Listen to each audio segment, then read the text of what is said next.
फारुखाबाद में तफरीही मकामात का फुकदान, शहरी रुल गए। पूरे शहर में फॉरेस्ट पार्क के नाम पर सिर्फ एक ही तफरीह गाह बनाई गई है, जो अरसा दराज से खंडरात का मंजर पेश कर रही है। मज़कूरा पार्क में सहूलियात के अलावा मच्छर और दीगर हशरातुल अर्ज़ ही नजर आते हैं, जबकि शहरियों के लिए यहाँ झाड़ियों के सिवा कुछ नहीं। पार्क इंतजामिया की जानब से अदम वाजिबात पर बिजली का कनेक्शन मुनक़ता कर दिया गया। अफसरों के कमरों की ठंडक बरकरार रखने के लिए डायरेक्ट बिजली का इस्तेमाल जारी है। बिजली की अदम फराहमी और सफाई के नाक़िस इंतजाम से फॉरेस्ट पार्क नशेइयों की आमाजगा बन चुका है।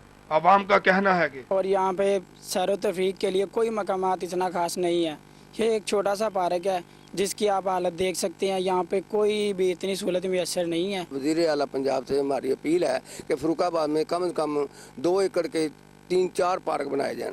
और हमारे पार्क की जो हालात है बिजली के, वो तो आप देख ही सकते हैं कि चोरी की बिजली ली हुई है। हमारी पार्क के हालात ठीक किए जाए। पार्क की तज़रीन व आराइश के लिए नस्ब बच्चों के झूले भी टूट फूट का शिकार है, जबकि पार्क को रोशनी बख्शने वाले फानूस चोर ले उड़े हैं। सैरगाह को सराब करने वाला वाटर पंप भी जंग आलूद हो चुका है। मौजूदा सूरत के मुताबिक ये तफरीह गाह उजड़े हुए चमन की मंजरकशी कर रही है। तामीरी अखराजात की मद में जिम्मेदारान ने लाखों का बजट खुर्द बुर्द किया।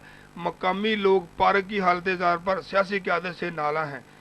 तफरीही मकामात की कमी से नौजवान नस्ल बेरारबी का शिकार हो रही है। फारुखाबाद शहर का इकलौता पार्क हुकूमत की अदम तवज्जो के बायस खंडरात का मंजर पेश कर रहा है, जिसे अरबाब अख्तियार की तवज्जो की अशद ज़रूरत है। कैमरामैन एहतशाम शामी के हमरा मोहम्मद इरफान, पाक न्यूज़, फारुखाबाद।